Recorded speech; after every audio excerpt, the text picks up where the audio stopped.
Good morning, students. Today we are going to see that new lesson, new topic in 10th standard biological science. Today we are going to see about that pollination. Okay. Pollination. What is the meaning of pollination? The transfer of pollen grains from anther to the stigma of a flower. The transfer of pollen grains from anther to the stigma of the flower is known as pollination. So, what is the meaning of pollination? The transfer of pollen grains from the anther to the stigma of a flower is called as pollination. So, the importance of pollination. The pollination is a very important process. Okay, what are the importance of pollination? The result in fertilization. So, after pollination, what is that? Fertilization. After fertilization, it forms the fruits and seed. After fertilization, all the plants, it forms the fruits and seed. So, just you have to imagine there is no pollination. So, we can't get any fruits and seed. So, the pollination is very important process. Second point, the new varieties of plants are formed. New varieties of plants are formed through by cross pollination. Okay, new varieties of plants are formed and new combinations of genes. New combinations of genes also formed through by cross pollination. So now the types of pollination. Types of pollination, two types of pollination, self pollination and cross pollination. Okay. What is the meaning by self pollination? See, the transfer of pollen grains from anther to the stigma of the same flower. Okay, the transfer of pollen grains from anther to the stigma of the same flower. See that? The transfer of pollen grains from the anther to the stigma of same flower or another flower born on the same plant is known as self pollination. For example, hibiscus. For example, hibiscus. Okay, self pollination, the transfer of pollen grains from anther to the stigma of the same flower. Okay. Next one, cross pollination. What is the meaning by cross pollination? The transfer of pollen grains from anther to the stigma of another plant. Another flower, so another plant is called as cross pollination.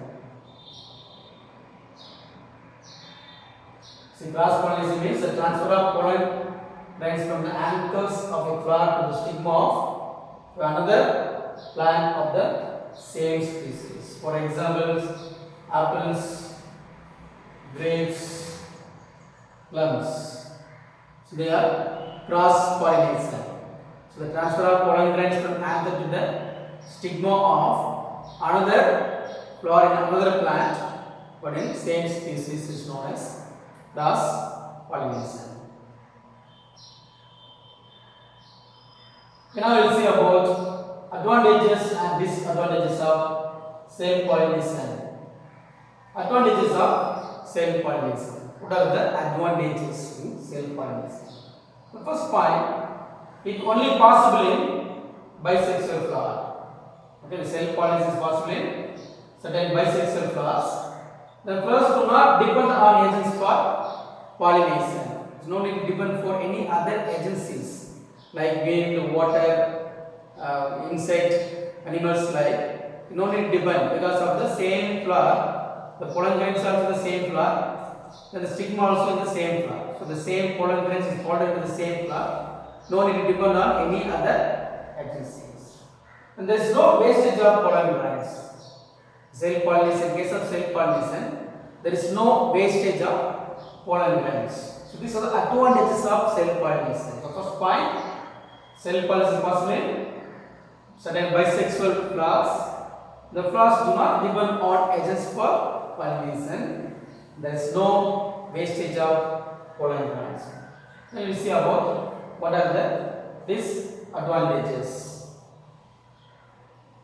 These are what? Agents of pollination. Disadvantages of self-pollination. So what are the disadvantages? The same pollen grain is fallen into the same flower. So here the seeds are less in number. You cannot produce more number of seeds. Very less number of seeds only you can produce. And the endosperm is minute. Endosperm you can't get large amount of endosperm. So it has very minute endosperm. So therefore the seeds produce weak plants. The plants produce weakest plant. You cannot produce a strong plant. So now new varieties of plants cannot be produced. New varieties cannot produce. But in case of cross pollination, it produce new varieties. But here it cannot produce the new varieties. These are the disadvantages of self pollination. The first point, the seeds are less in number. And the second point, endosperm is minute and produce weak plants. Okay. Third point, the new varieties of plants cannot be produced. So these are disadvantages of self pollination. Now we will see about the cross pollination. Already you know the cross pollination is the transfer of pollen grains from the anthers of a flower to the stigma of a flower of another plant of the same species. For example, already you have seen apples, grapes, plum. Now we will see about that. Advantages of cross pollination. What are the advantages in the cross pollination process? First point, the seeds are produced as a result of cross pollination. They develop and germinate properly. So the seeds develop properly, germinate properly, and grow into a better plants. In self pollination, we have studied it is grow into a weak plant, but here it is grow into better plants. For example, the cross pollination leads to the production of new varieties. Then self pollination is not possible to produce new varieties, but here it produces new varieties. And also it produces more viable seeds. More viable seeds are produced. More viable fertile seeds are produced. Okay. So the viable seeds, it has the ability to germinate and grow well. Then we will see about disadvantages of cross pollination.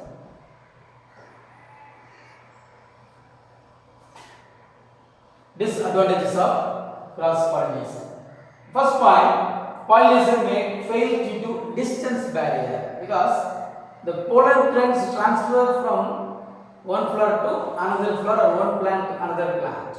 So the distance in between these two plants, some barrier is there. Some barrier, maybe a plant or building or any other barrier in between these two plants can fail. It may fail due to barrier. Then more wastage of pollen grains. In self pollination, there is no wastage of pollen grains. But in cross pollination, because of the long distance, it can waste the pollen grains. So more wastage of pollen grains. Or it may introduce some unwanted characters because of that any other pollen grains may fall down into that stigma.